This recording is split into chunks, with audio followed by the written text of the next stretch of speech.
thing with our pine series, this is one of my smaller ones. Well, this used to be middle, but now I have nothing that's smaller. This is probably in that 12 to maybe 15-year-old bracket. So this is one of our more affordables. I used to have a lot more smaller ones, but they're all gone now. Okay, I'm going to stop about here, mainly because this category is for most of the students to make it their own. Now, I want to make sure that the basics, roof flare, movement, and taper are there, and this one does. And I cleaned up just enough so that get an idea what we have, right? So you could see the lines, but there's plenty of work left. And I think that's been my theory or philosophy, that I'm trying to get a nursery where people could come and get their own material and make it their own. So this one is, like I said, it's relatively young, probably 12, maybe as much as 15 years old, but still by black pine standard is very young. So anyway, I'm going to stop here for this one, and whoever ends up buying it can work out the rest.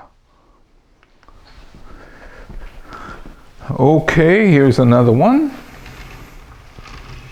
Sort of the same bracket, semi-serious bonsai collector.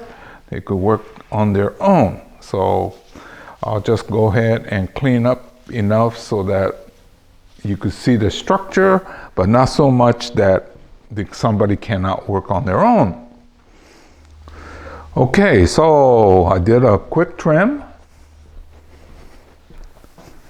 This way, whoever is interested in purchasing can see what's available. The trunk is good. It's got the roof flare, movement, and taper. But this one especially, there's some hard choices to be made. But I don't want to finish it up because I have plenty of that's finished, and this one will be a good exercise for somebody that is sort of intermediate, more towards advanced, to solve. And to me, bonsai is the process, and this one will take some hard thinking to get it right. Well, I guess I could give you a little hint. What happens is the front, and if you get the trunk, then you have these branches that either have to be removed or somehow manipulated. And I wanted to just leave it like that because it's acting as a sacrifice branch at this point. So anyway, this is another one done. Okay, this is the third one. Anyway, this one, I think I've been trying to train him more.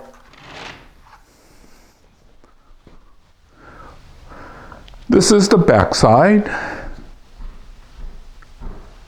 I believe this is the front.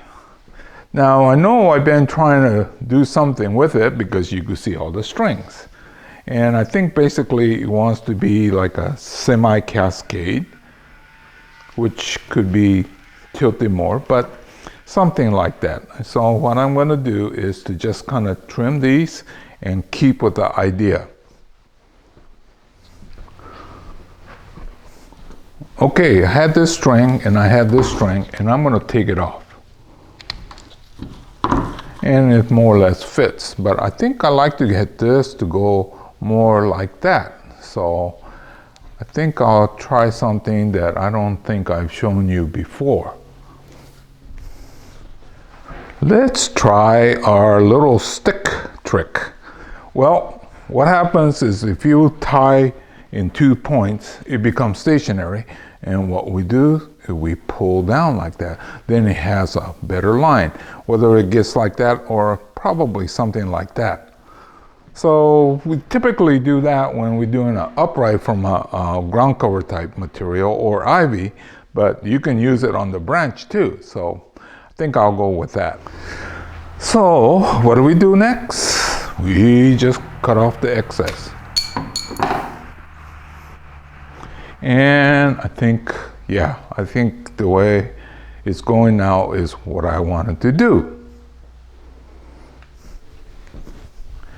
As I look at this backside, I'm trying to figure out what was I doing. See, it goes this way and this branch kind of comes back, and I knew I was trying something because there's a string on it.